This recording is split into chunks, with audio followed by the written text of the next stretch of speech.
G'day, I'm just at Northside today and trying to make a decision on when to come in and graze this paddock that I've given a really nice rest.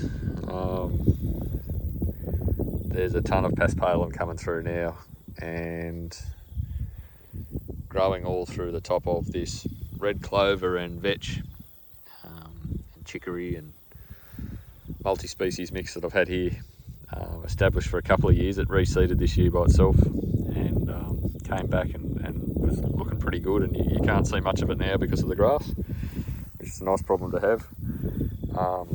That's my boots there in cooch, which is up past my ankles, and then Paspalum's up to my waist, which is nice, and there's a bit of volunteer ryegrass there too, and plenty of clover and everything down in amongst that.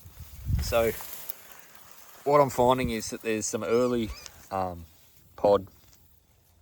woolly pod vetch that's come through and is up to this stage here where when you crack it open, I just cracked a few open there, and that's the vetch seeds that are coming out of that pod. They're sort of firm to touch but not completely dried out like they might get later on. They really get a hard brown seed pod.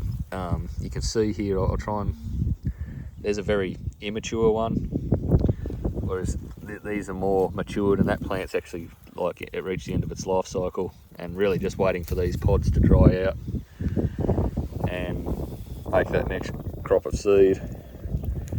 So when I split those open, which it's hard to do with one hand,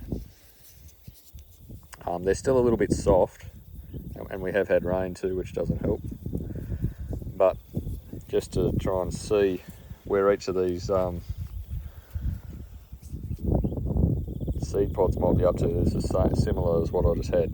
It's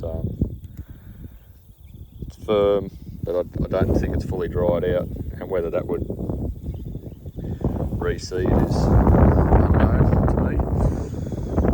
But I'm kind of getting to the stage where I want to use this paddock, and I'm thinking, like most answers to my problems, that grazing probably is the answer. So I'll put these cows and joint heifers in, I'd say, in the next couple of days and let them have rip, and they'll probably dodge the vetch to an extent at the start because it'll be less palatable than some of this beautiful green feed.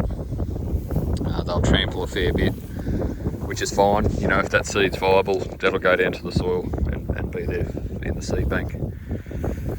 And yeah, just see how we go. There was a time when I grazed this last year, and the seed pod, I let it get really hard and brown, and when you let the cattle in here, you could just hear them kicking the seeds out of the pods, like the things were that ripe. It was like a baby rattle. So I'm probably not going to get to that stage this year, I don't think, but plenty of feed here. I'm going to try and make use of it here shortly, I think. Anyway, we'll keep you posted.